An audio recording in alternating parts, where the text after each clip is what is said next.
Kemudian 2023 itu mengembangkan fase kota berikutnya, yaitu jadi ada tahapan setelah 24, 25, 26 itu mengembangkan terus. Memang ini sudah amanat karena sudah tertulis dalam Undang-Undang Nomor 3 Tahun 2022 ya, menyelesaikan kemindahan pusat Indonesia IKN. Maka ini nanti kebijakan presiden yang baru harus merubah ini. Kemudian pengembangan sektor-sektor ekonomi prioritas, menerapkan sistem dan sektor ekonomi prioritas, kemudian pencapaian tujuan Sustainable Development Goal. Ya, ini suatu amanat cita-cita.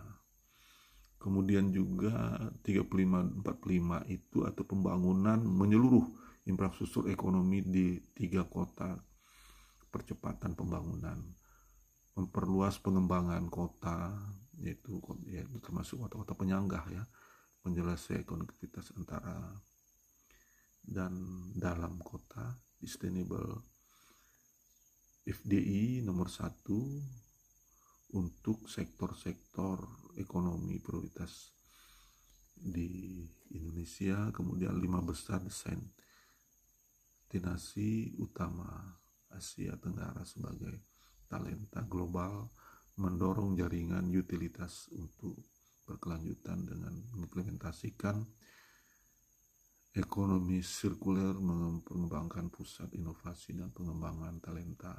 Jadi kemudian 45 onward, mengukuhkan reputasi sebagai kota dunia untuk semua, menjadi kota terdepan dunia dalam hal saing 10 besar invalid city di dunia, mencapai dan sebagainya, dan terbuka kapasitas dan umum. Kemudian penduduk juga jiwa akan tercapai.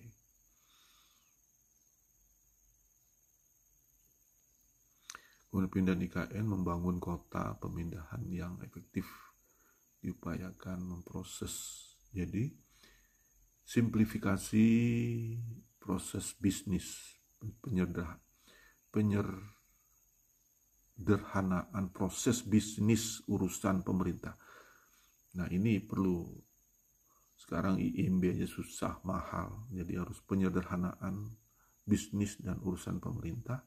Kemudian sistem digital sebagai strategi informasi multisektor, kemudian penguatan koordinasi dengan mengembangkan jaringan institusi, penataan manajemen ASN, kementerian dan lembaga mengacu pada penguatan kompetensi smart governance melalui pelatihan dari struktur organisasi hierarkis dan ke organisasi Agile. Nah, ini grafiknya ya, yang di atas itu organisasi hierarkikal ya, kemudian di bawah itu birokrasi bertingkat, hierarki top down,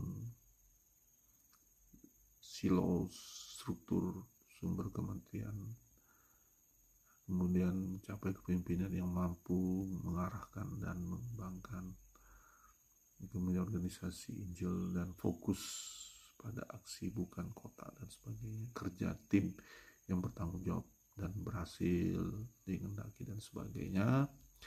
Kemudian transportasi, cara bekerja di IKN itu kompleks, kementerian dan lembaga itu dibikin suatu seperti koordinasi saling berhubungan.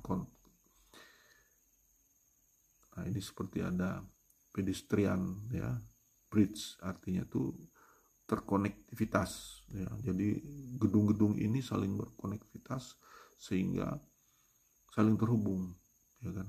Pembangunan sinergi alternatif, pembangunan koridor jalan tidak menghadapi pergerakan angin. Nah, kemudian perkantoran, perkantoran pemerintah IKN baru membangun dalam konsep kantor bersama, sharing office antar kementerian. Kemudian mengedepankan konektivitas antara kementerian lembaga yang berbentuk seperti konektivitas bridge pedestrian, pantry yang saling merupakan jembatan. Perkantoran pemerintah dibangun berprinsip hijau serta dan sebagainya. Kemudian transportasi, tempat bekerja di IKN yang baru, yang kuat, yang fleksibel dan sebagainya. Kemudian memanfaat aset barang milik negara BUMN Jakarta. Jadi potensi sumber pembiayaan IKN itu pemanfaatan aset barang milik negara BUMN di Jakarta. Ya, caranya satu, perubahan aset, mengoptimalkan efisiensi lahan bangunan, konsolidasi aset, pemanfaatan aset di Jakarta. Kemudian di sini pengelolaan aset BUMN dan BUMN. Ya, inilah beberapa poin yang harus dilaksanakan IKN Indonesia, skema APBN ya, kemudian skema KBBU, infrastruktur dasar dan utilitas desain, kemudian skema swasta BUMD. Jadi ada bertiga skema APBN langsung, kemudian skema KBU yaitu infrastruktur dasar, utilitas, desain APBN, perumahan dinas TNI Polri. Selain mencakup APBN juga gedung, investasi juga non dan tol, sarana pendidikan. Nah, kemudian skema jadi perumahan umum, pembangunan perumahan tinggi dan sebagainya.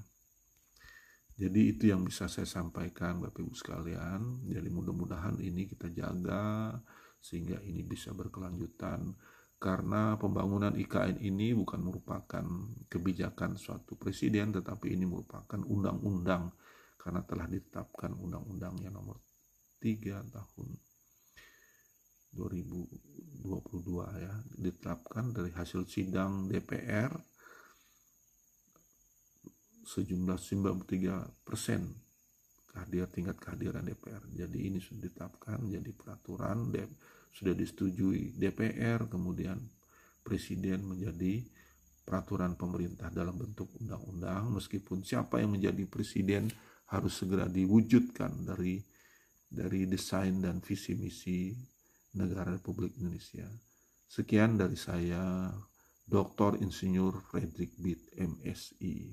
Terima kasih atas perhatiannya. Mohon maaf jika penjelasan ini tergesa-gesa, ada yang terlewati, namun bisa dilakukan tanya jawab pada ruang komentar. Sekian, terima kasih. Assalamualaikum warahmatullahi wabarakatuh.